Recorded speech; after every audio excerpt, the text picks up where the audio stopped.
Hello students. आज हम करेंगे एक बहुत ही important poem, the road not taken, जो हमारी नाइन्थ क्लास की इंग्लिश की टेक्स्ट बुक में है। And this poem is written by a very famous poet, Robert Lee Frost, जिन्हें छोटा नाम रॉबर्ट फ्रॉस्ट के रूप में जाना जाता है। तो देखिए दोस्तों, जैसे ही आप किसी रोड पर जा रहे हैं, अचानक आगे आपने चौराहा देखा होगा, जहां पर चार रोड्स हो जाते हैं, दो रोड आपस में मिलते हैं और कुल चार रास्ते हो जाते हैं। तो आपको नहीं समझ में आता कि यहाँ से किधर जाएं। तो ऐसा ही कुछ कवि के साथ होता है। उसे चौराहा तो नहीं मिलता, लेकिन आगे जाकर उसका रास्ता दो टुकड़ों में बंट जाता है और वो ये चॉइस नहीं कर पाता कि मैं लेफ्ट जाऊं या राइट जाऊं। इसी थीम को लेकर के ये कविता लिखी है। और पहला स्टेंजा हम स्टार्ट करते हैं। Two rods diverged in a yellow wood. Die means two. Diverged का मतलब होता है किसी भी चीज का दो में बंट जाना। तो यहाँ हमारा ये रोड दो रास्तों में बंट जाता है। येलो कलर का वहां पे है। वुड का मतलब होता है फॉरेस्ट, FOREST, फॉरेस्ट। क्योंकि फॉरेस्ट से हमें लकड़ियां मिलती हैं और लकड़ी को वुड कहते हैं। तो कई बार एक छोटे से टुकड़े को ही पूरा का पूरा मान लिया जाता है। ये कवियों के द्वारा पोइटिक डिवाइस का यूज किया जाता है कि एक सिंपल वुड को पूरे के पूरे जंगल के रूप में यहां ले लिया गया है। सेकंड लाइन देखते हैं। एंड सॉरी, पोइट अपने आप से कहता है कि सॉरी। आई आई का देखिए, हमने कल भी बात की थी पिछले वीडियो में कि आई का मतलब मैं, और मैं सबसे ज़्यादा इम्पोर्टेंट होता है। तो अपने आप को हम फर्स्ट रखते हैं। आई को इंग्लिश ग्रामर में फर्स्ट पर्सन कहा जाता है। हमारी बात कौन सुनता है? हमारे सामने वाला। तो जो यू है, YOU, यू को हम सेकंड पर्सन मानते हैं। और जो ना आप हो ना आपके सामने वाला है, बल्कि कहीं दूर का कोई और व्यक्ति है, तो उसे हम थर्ड पर्सन कहते हैं। जैसे ही, शी, इट, या कोई भी नाम जैसे राम, श्याम, मोहन, सोहन, गीता, ये सभी एग्जाम्पल्स हैं थर्ड पर्सन के। तो इस तरह से हम फर्स्ट पर्सन की यहाँ बात की गई है कि पॉइंट अपने आप को सॉरी कहता है कि I am sorry, I could not, मैं नहीं कर सकता, ट्रैवल, यात्रा करना, या हम कह सकते हैं कि वॉकिंग करना या कहीं जाना। ट्रैवल मीन्स वॉक या गो, नहीं कर सकता। बोथ, दोनों के दोनों, कि जब मैं इस रास्ते से जा रहा हूं तो मैं एक साथ दोनों रास्तों पर नहीं जा सकता। तो मुझे चॉइस करनी पड़ेगी कि मुझे लेफ्ट पे एक नंबर रास्ते पे जाना है कि दो नंबर रास्ते पर जाना है। लेकिन आई एम सॉरी, दोनों पर एक साथ मैं नहीं जा सकता।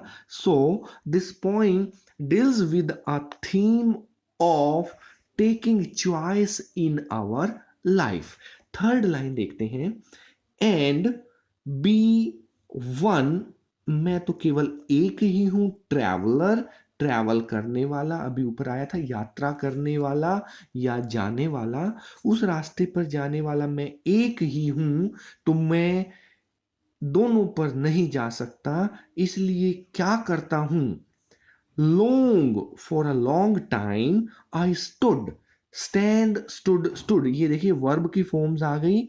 स्टैंड हमारी वर्ब की पहली फॉर्म होती है। उसके बाद इसी को अगर हम पास्ट टेंस में लेते हैं तो ये स्टूड हमारी दूसरी फॉर्म बन जाती है और इसकी थर्ड फॉर्म भी स्टूड ही रहती है, क्योंकि इसको हम पास्ट पार्टिसिपल कहते हैं कि पास्ट का भी पास्ट। आज जो डेट है, आज जो डेट है उससे बैक वाला, आज के लिए हम फर्स्ट फॉर्म का यूज कर लेते हैं। उससे अगर हम पीछे जाते हैं तो पास्ट शो करने के लिए हम वर्ब की सेकंड फॉर्म का प्रयोग करते हैं। और अगर कोई एक्शन उससे भी पीछे का है तो हम उसके लिए वर्ब की थर्ड फॉर्म या पास्ट पार्टिसिपल का प्रयोग करते हैं। इसलिए कवि, अब यहाँ पे देखिए दो चीजें आ गई कि या तो उसको रास्ता नहीं पता, किसी और से वो पूछ नहीं सकता क्योंकि वो एक वन ट्रैवलर है और कोई रास्ता बताने वाला भी वहां नहीं है। चौथी लाइन पर आ जाइए। एंड लुक्ड, देखता है, डाउन, उसी रास्ते पर नीचे की तरफ देखता है, आगे की तरफ देखता है, वन, उन दोनों में से एक रास्ते पर वो दूर तक देखता है। कितना दूर तक? एज फार एज, जितना दूर तक वो देख सकता है। आई कुड, वो पॉइंट देख पाया, उतना दूर तक वो देखता है। अब ये कुड भी देखिए, आपका ग्रामर के हमें प्रोनाउंस कवर हो चुके हैं, हमारी ग्रामर की वर्ब की तीनों फॉर्म आ चुकी हैं। और यहाँ एक और चीज आई है, कुड, जिसको हम MODAL मोडाल के रूप में जानते हैं। मोडाल्स जब हम करते हैं तो कुछ विशेष परिस्थितियों में कुछ विशेष, ये भी एक तरह से वर्ब ही होती है, हेल्पिंग वर्ब भी होती है, ऑक्सिलरी वर्ब्स होती हैं और मोडाल्स होते हैं। ग्रामर के लेक्चर में हम इनको सेपरेटली डील करेंगे, लेकिन ये कैपेसिटी या सामर्थ्य से संबंधित है कि आप क्या काम कर सकते हैं क्या नहीं। To where, it bent, bent means मुड़ना, BENT बेंट, मुड़ना। जहां पर वो रास्ते में मोड़ आता है, मोड़ से आगे कभी देख नहीं पाता, लेकिन जहां तक मोड़ था वहां तक वो देख ही रहता है। In the under growth, under means नीचे, ग्रोथ मीन्स उगना। जो भी छोटे छोटे फूल, फ्लावर्स, झाड़ियां उगती हैं जमीन में, वो जहां तक वो देख पाता है वहां तक कवि देखता ही रहता है। तो एक बार समअप कर लेते हैं।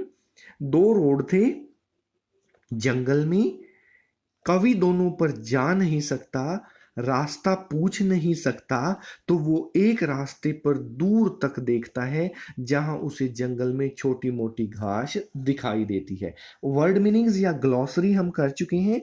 Divorced, separated in two directions, wood, forest, travel, walk या go, and long, for a long time।